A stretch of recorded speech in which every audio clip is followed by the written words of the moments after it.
was spring of the year 1476. The Duke of Burgundy, Charles the Bold, rallied his troops in the city of Lausanne after his defeat at the Battle of Grandson. The Swiss army had caught their enemy disorganized and had routed them rather quickly. This meant that even though the Burgundian host had disbanded, casualties on both sides had been minimal, and Charles' army was still intact. With the Burgundian host stood Jack of Savoy, close friend of Charles the Bold and Count of Ramont, one of the fiefs of Savoy.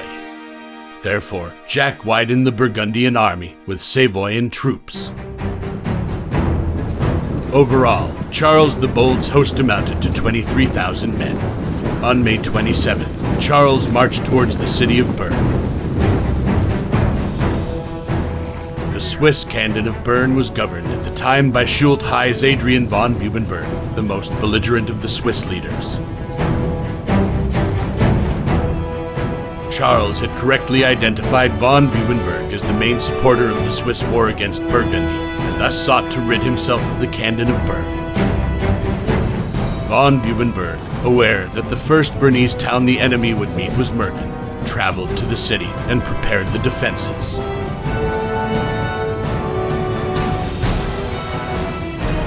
Charles' army arrived on the 11th of June.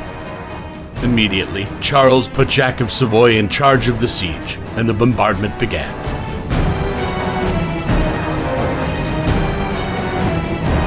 Artillery crews, lay off the siege!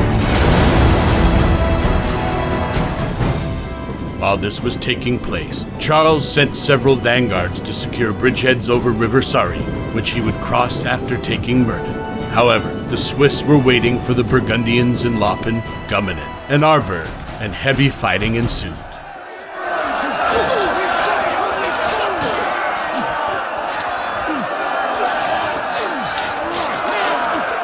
Ultimately, the Burgundians failed to secure any crossing for the River Sarre, and triggered the defensive alliance between the Swiss cantons. Armies from the Swiss Confederacy started to muster behind the river. The Swiss pikemen were joined by the Duchy of Lorraine, under Duke René II himself. Einheiten, Standardformation!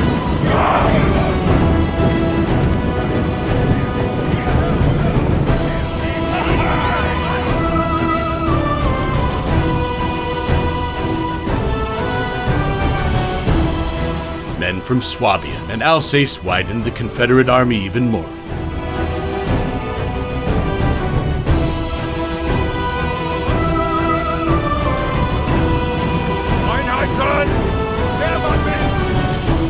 The 18th of June, before the Swiss army was ready for battle, the Burgundian cannons tore down a section of the wall.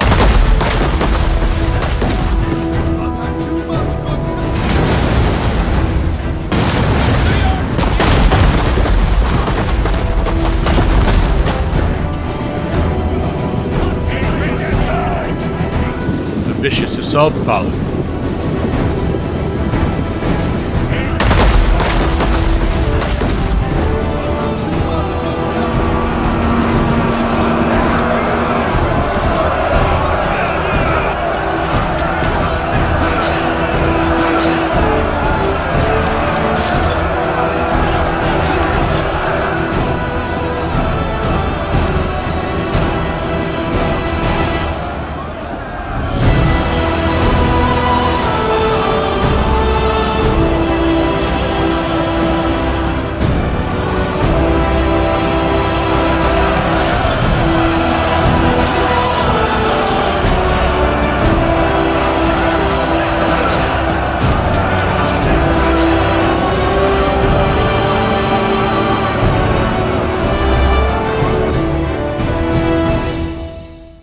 After 11 hours of fighting, before the Savoyan troops could breach the city, Duke Charles halted the attack.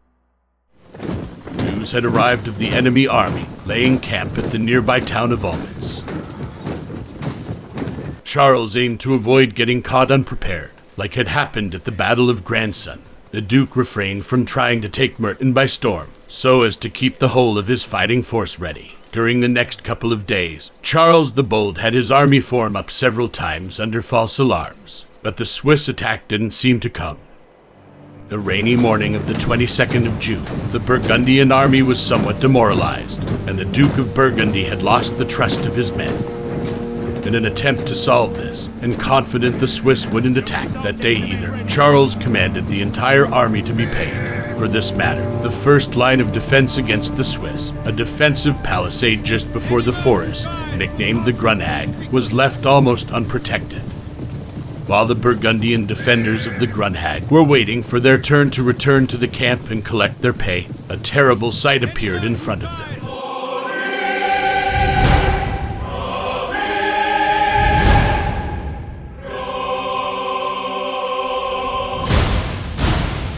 The Swiss, who had been waiting for reinforcements until the night before, marched against their enemy, pike in hand.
After a bloody melee, the Swiss finally managed to surpass the Grunhag.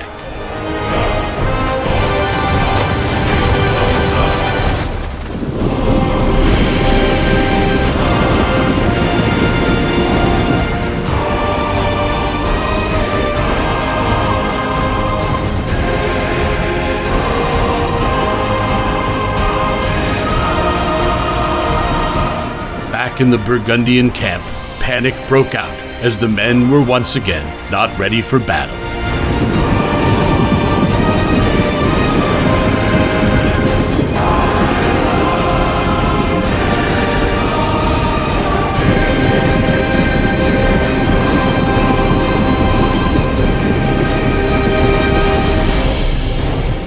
The Duke himself managed to assemble his cavalry and charged the incoming knights of Rene II of Lorraine.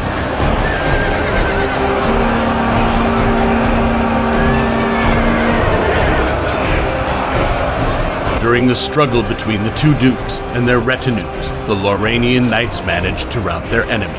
Charles the Bold took flight, narrowly escaping death. In the camp, the unprepared Burgundian troops were slaughtered.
The Battle of Murten was a disaster for Charles the Bold.